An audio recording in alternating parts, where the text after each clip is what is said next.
hoje nosso Pode Ser especial para a Consciência Negra. No dia 20 de novembro nós comemoramos o Dia da Consciência Negra.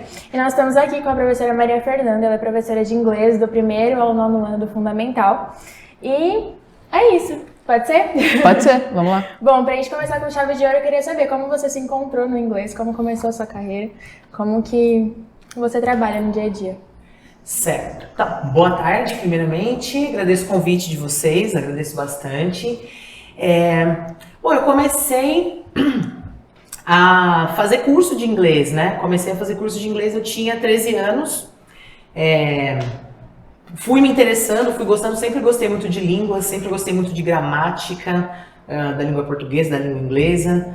E quando terminei esse curso, eu pensei, falei que eu quero fazer alguma coisa relacionada a isso, eu quero trabalhar com línguas.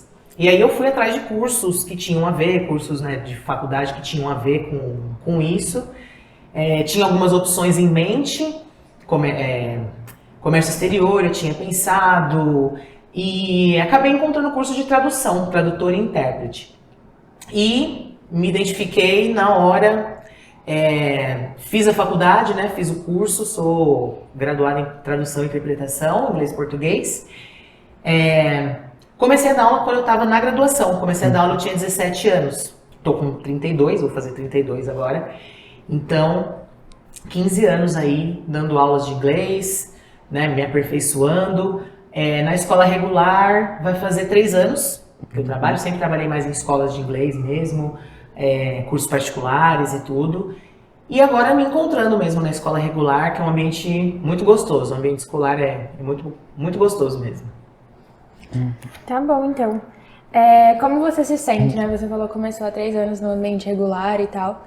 E pra gente já puxar pra esse assunto da consciência negra, como que você se sente estando aqui num ambiente de classe média alta, classe média, né? Que é a Coeb, são o foco dos alunos. Como você se sente vendo que os alunos negros são minoria dentro da escola, tanto alunos quanto professores, funcionários no geral? Porque até quando a gente teve a ideia de fazer um podcast sobre isso, a gente foi atrás, a gente queria ver para chamar um professor e um aluno. Só que pela escassez de aluno, a gente acabou não conseguindo encontrar um aluno para vir aqui hoje. Sim, essa é uma reflexão muito importante da gente fazer. Principalmente vocês que estão muito mais inseridos na comunidade do que eu, essa observação mesmo, observar que os ambientes onde vocês frequentam, né, a comunidade aqui da nossa escola, que é uma escola particular, os ambientes que são frequentados por essas pessoas são ambientes onde não tem muitas pessoas negras, não tem pretos, né, no geral. Então sempre tem 1, 2 que todo mundo sabe nomear muito bem quem é. Né? Eu sei da importância que eu tenho aqui dentro somente pela minha figura, só pela minha imagem aqui, pelo meu cabelo, por dar aula de inglês. Isso também às vezes assusta as pessoas, falam, nossa, é você? Então foram vários momentos assim na minha vida. Por dar aula de inglês eu sempre estive muito envolvido em ambientes de classe média alta, sempre. Então tem muitas sutilezas que são os chamados, o chamado racismo estrutural. Então são pequenas coisas que muitas vezes as pessoas falam, o racismo já acabou. Acabou no sentido, né, de que você não vê alguém sendo chamado de macaco ou de urubu em horário nobre, como acontecia na época dos Trapalhões, por exemplo. Mas o racismo estrutural ele existe, ele está aí. E isso é o racismo estrutural. Você vê que em certos ambientes você não encontra pessoas negras. Você vê que em certos ambientes as pessoas negras estão servindo os outros. Se você for num restaurante, provavelmente vai ter uma pessoa negra que está lá na cozinha, vai ter uma pessoa negra que vai estar servindo a sua mesa, mas vai ter muito poucas pessoas negras que vão estar consumindo ali. Isso é o racismo estrutural. Essa é a estrutura que se forma a partir de comportamentos e atitudes que são racistas. Né? Então, como eu me sinto quando eu vejo isso? Tem momentos de mais garra, onde eu sinto mais vontade de falar, de mostrar, mostrar para que as pessoas tenham essa percepção mesmo. Mas tem horas que cansa, porque geralmente eu sou a única. Geralmente é assim que é. Então, há uma certa responsabilidade. E nem sempre a gente quer essa responsabilidade. A gente só quer viver e trabalhar e fazer as coisas que a gente gosta, né? Mas sinto que é algo que pode mudar, mas que vai depender realmente muito mais das pessoas que não são negras do que das próprias pessoas negras. Nós fizemos os podcasts passados, eles foram baseados em Enem, vestibular, essas coisas. E nós tivemos como tema da redação desafios para valorização de povos tradicionais. Não, valorização de comunidades e povos tradicionais no Brasil. Quão importante você acha que esse tema é para ampliação de horizontes das pessoas, assim? Legal, essa é a palavra, né? Ampliação de horizonte, é expandir a mente mesmo. Eu acho que é de extrema importância, dando aula agora, né, a partir do primeiro ano, é de extrema importância que desde o primeiro ano se tenha essa educação antirracista, bom, o foco é o racismo, né? Mas que a gente tenha essa educação antirracista. O que eu vejo aqui, né? Alguns alunos, não é mentira, mas os primeiros contatos que eles têm com pessoas negras é aqui. Começa aqui comigo, começa aqui com o Edson. Então, são coisas, né, que a gente pergunta. E aí, o que está sendo feito assim, não só na escola, mas em casa? Será que se fala sobre isso também? Se coloca essa conscientização? Falar de povos tradicionais é, assim, mandatório, é algo que a gente tem que colocar em pauta sempre, principalmente o povo indígena, que é o povo do Brasil, é o povo que iniciou o Brasil. Essa semana mesmo foi a semana ontem, né, foi o Dia de Ação de Graças, né, o Thanksgiving Day, e a gente estava falando um pouco, né, nas turmas que eu dei aula ontem, falando dessa questão do que é o Thanksgiving Day, que se parece muito com a ideia do descobrimento do Brasil, né? São os ingleses chegando, onde já tinham povos nativos, esses povos ensinaram esses ingleses, né, a plantar, a colher, para não passarem fome, e todos celebram com uma linda ceia. E aí você vai se inteirando, vai indo mais a fundo e vai vendo que não é tão romântico assim como foi aqui no Brasil. Não é descobrimento, né? Então isso é algo que, claro que da forma certa, né? É algo que eu já vou trabalhando desde o primeiro ano. Ninguém descobriu nada, já tinha gente aqui, já estava tudo certo. Vieram invadir, vieram roubar o que era nosso, vieram tirar a dignidade de quem já estava aqui, né? E você vê que essas pessoas que são as pessoas que são as originárias mesmo daqui do nosso país, são as pessoas que estão sempre nos cantos do mundo. Então a gente para expandir mesmo, ver o poder que a cor de uma pele tem. É a cor de uma pele, simplesmente. Ela pode acabar com qualquer cultura, com qualquer civilização, ela pode acabar mesmo. Se não conseguirmos trabalhar nisso, né, de uma forma bem consciente e bem real mesmo. Né? Sim, então, a gente sabe como que os negros aqui no Brasil possuem, cada um tem uma cultura, cada povo originário tem uma cultura, e a gente sabe que você também faz parte de um grupo do Maracatu, que você até apresentou pra gente aqui na escola. E é um movimento super importante que dá visibilidade à cultura afro-brasileira, e a gente queria saber como você se sente participando de um movimento como esse, e como também você conheceu isso, e como você interage com essa cultura. A gente deu pra ver, assim, evidente, né? Eu fui até dar uma pesquisada antes do nosso podcast, e tem uma pesquisa de 2020 que fala que a cada 23 minutos um jovem negro é morto aqui no Brasil. E é muito importante, assim, principalmente pelo que você falou, assim, a parte do ser o primeiro contato que eles têm aqui na escola, né, que a gente tem aqui na escola. Então, ter esse movimento aqui dentro da escola, né, essa apresentação foi uma parte muito importante. E a gente queria saber mais como funciona, a importância dele, e também que você cite outros movimentos, né, que a gente talvez não conheça.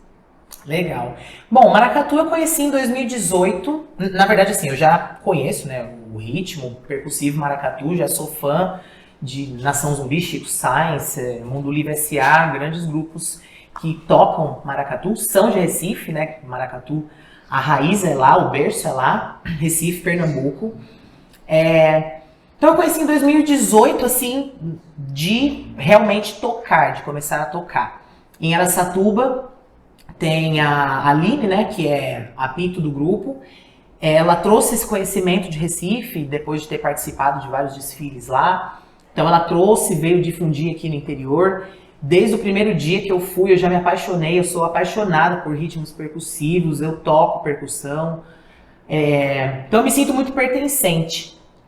E quando você vai vendo, desdobrando a história do maracatu, toda a história que tem africanidade por trás é uma história sempre doída, é sempre sofrida, é sempre recheada de muito preconceito. Então o maracatu ele surge, não tem como falar de maracatu sem falar de candomblé, que é uma religião de matriz afro. O maracatu é o candomblé na rua. Não que quem toque maracatu seja necessariamente do candomblé, mas o maracatu surge como sendo o candomblé na rua.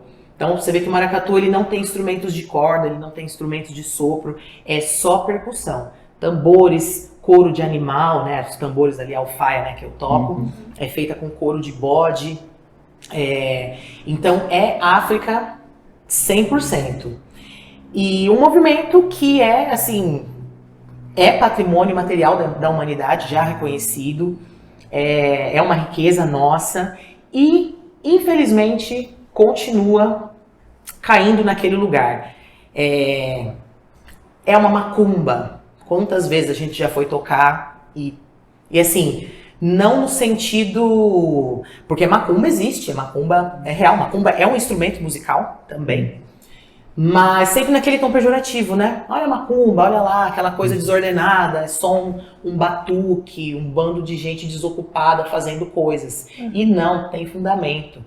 Tem muito fundamento, tem muita história, tem assim, coisas belíssimas mesmo por trás da cultura afro. O maracatu, a capoeira, o maculelê faz, né, parte ali da capoeira também, vários outros movimentos de raiz afro que fazem parte aí da nossa história e que infelizmente ainda não tem o valor, né, o devido valor que deveriam ter, não são reconhecidos dessa forma. Participar do grupo me deixa muito feliz, porque eu não sou padrão, eu não sou igual a ninguém, e o maracatu também não é, e a gente é resistência sempre, e eu gosto disso também, gosto desse papel de resistência mesmo, e também de ensinar, de passar para frente. Eu sei que essa apresentação que teve aqui na Coeb, ela não vai ser esquecida. Ela não vai ser esquecida. Nem pelos pequenos, nem pelos maiores, mas principalmente pelos pequenos, sabe? Isso para mim faz toda a diferença, porque se um dia eles virem tocando na rua e alguém falar, não é, né? Tem história, tem fundamento, não é. Isso me deixa muito, muito satisfeita. Que legal. A gente viu, assim, os pequenos, eles... como fala? Eu esqueci a palavra. Eles até participaram com vocês, ali. Os jovens são mais... muito. Interagiram. Os jovens que deram mais uma... né? E a gente estava falando, né, no começo sobre o dia 20 de novembro, que é o Dia da Consciência Negra. E por que você acha tão importante ter uma data específica para isso? O que isso significa, assim, para você como pessoa mesmo? Bom, eu acho muito importante ter uma data para parar, para todo mundo parar realmente e poder olhar para as coisas com uma nova perspectiva, né? O Dia da Consciência Negra é um dia que ainda gera muita polêmica, né? Então, assim, aqui em Birigui não é feriado, em Araçatuba é feriado, então tem lugar que tem lugar que não é. Quanto a isso, ok, o dia já existe. Isso já é um grande passo. Mas é uma luta sempre, porque mesmo com a data, que é uma data no ano, um momento no ano, celebrando aí, né, a data da morte, né, do Zumbi dos Palmares, ainda há, mesmo dentro disso tudo, há pessoas que vêm com argumentos, né? Ai, mas e o dia da consciência branca? Gente, chega a ser até cômico, na verdade, né? Porque todo dia é o dia do branco. Sempre é o dia do branco. Sempre foi, né? Então, não é que o dia 20 é o único dia, mas é um mês que todo mundo consegue, pelo menos, olhar, buscar valorizar um pouco mais, buscar entender um pouco mais. A luta nossa gente, não vamos pensar nisso só em novembro, né? Tem todo ano, tem todo dia para fazer todas as coisas, né? Então, é um início de mudança mesmo. A proposta até que a gente fez aqui para não ficar também em assuntos que toda vez, né, chama, né, pessoas negras para conversar, o assunto acaba sempre sendo o mesmo. A gente não consegue muito sair daquilo, né? Diferente de hoje, que a gente consegue expandir mais, né? Não se fala apenas do quanto que o negro sofre. A gente consegue expandir, falar também que o negro é cultura, é beleza, é sucesso, é tudo isso. Você estava falando no começo, né, quando a gente citou a parte dos alunos aqui, ser minoria, os alunos negros, e você disse que isso vai muito, o fato de mudar isso vai muito dos não negros. Como a gente faz isso? Como, se impor dentro da sociedade para que isso aconteça? Bom, o primeiro passo é o que eu falo, não seja conivente. Ser antirracista é não ser conivente. É você não rir de alguma piadinha, é você não compactuar quando alguém fala, né? As pessoas falam, fazem ainda piadinhas de mau gosto, com negros, com pessoas homossexuais, fazem. E quando a gente ri, quando a gente não se posiciona, a gente está sendo conivente. E a gente está perpetuando o racismo dessa forma. Por mais que eu não sou racista, eu não falo, mas o seu amigo ali falou, e você não foi lá cobrar ele. Isso é uma forma de ser antirracista. Então, não seja conivente, seja em casa, pai, mãe, né, gerações anteriores, né, são gerações que vêm bem carregadas, com várias falas racistas, falas que às vezes saem até automaticamente, né. Então, não ser conivente eu acho que é o primeiro passo, o mais importante. E porque assim, acho que às vezes muitas pessoas pensam que tem que ter algo muito gigante, muito gigantesco. E não é. É trabalho de formiga mesmo, é passo a passo. É a conscientização. Quando você olha para o lado, você olha para a sua sala e você vê que não tem nenhuma pessoa negra ali. Quando você olha o seu histórico escolar e você vê que você não teve nenhum professor negro na sua vida inteira acadêmica, e você consegue ter essa consciência, você se sente mal por isso, você fala, a sua luta começa ali. Porque ali você vai começar a tentar conscientizar outras pessoas. Né? Eu nunca me esqueço de quando eu conheci a professora Natália Esteves, a gente trabalhava numa outra escola, e um dia conversando ali de assuntos aleatórios, eu falei para ela isso. Eu falei, aqui na escola não tem alunos negros, não tem, só tem eu de professora negra. E ela falou, é verdade, eu nunca tinha notado isso, eu nunca tinha percebido. E desde então, ela percebe que cada lugar que ela entra, não tem. Né? E aí, outras etapas, né? Agora, o que fazer para ter? É cota. Tem que ser a favor da cota, tem que ser sim, sabe?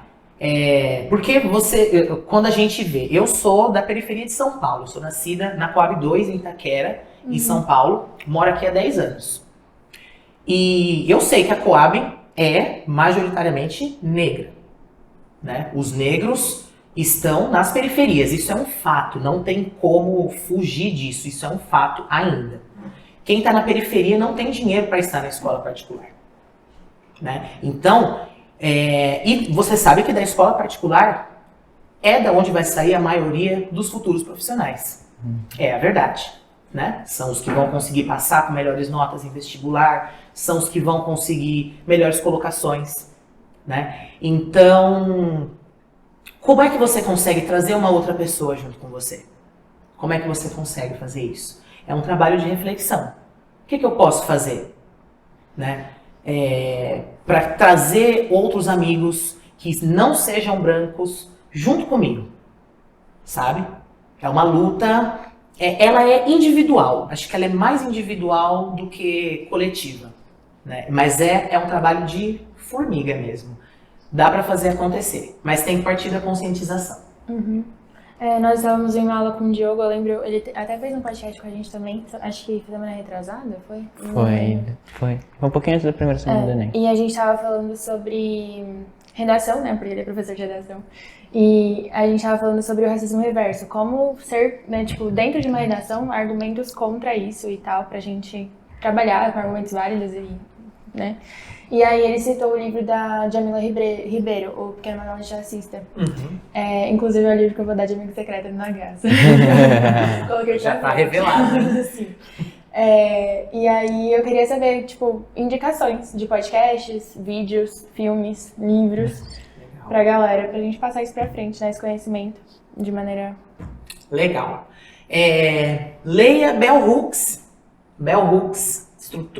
Professora, faleceu, se eu não me engano, ano passado, super recente. A Bell Hooks, ela foi uma das minhas mentoras, assim, quando eu estava fazendo a pós. O meu trabalho foi totalmente baseado no trabalho dela. Então, ela traz, assim, muitas coisas com as quais eu me identifico, que é o negro dentro do meio acadêmico. Então, eu acho que ela tem uma visão muito interessante. Recomendo que vocês leiam Bell Hooks. Leia Carolina Maria de Jesus. Tem aqui na escola. Quarto de Despejo. Está comigo, inclusive. Depois eu devolvo. Quarto de Despejo é um livro, assim, daqueles livros para você... Se você tem essa sensibilidade, você vai conseguir sentir. Porque é ela escrevendo de dentro de uma das favelas... Né? Não existe mais a favela do Canindé, lá em São Paulo, mas é ela dentro da favela escrevendo as visões dela. É incrível, é um livro lindíssimo mesmo.